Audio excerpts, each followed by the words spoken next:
অনেক রকমের দই আমরা খেয়েছি, টক দই, মিষ্টি দই থেকে শুরু করে আম দই।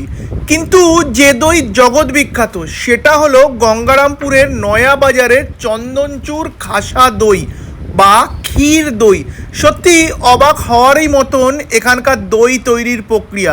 এখানে দুধকে ভালো করে ফুটিয়ে ঘন করে দই প্রস্তুত করা হয়, তাই এ দই একবার খেলে সারা জীবনেও এর স্বাদ ভোলা যায় না।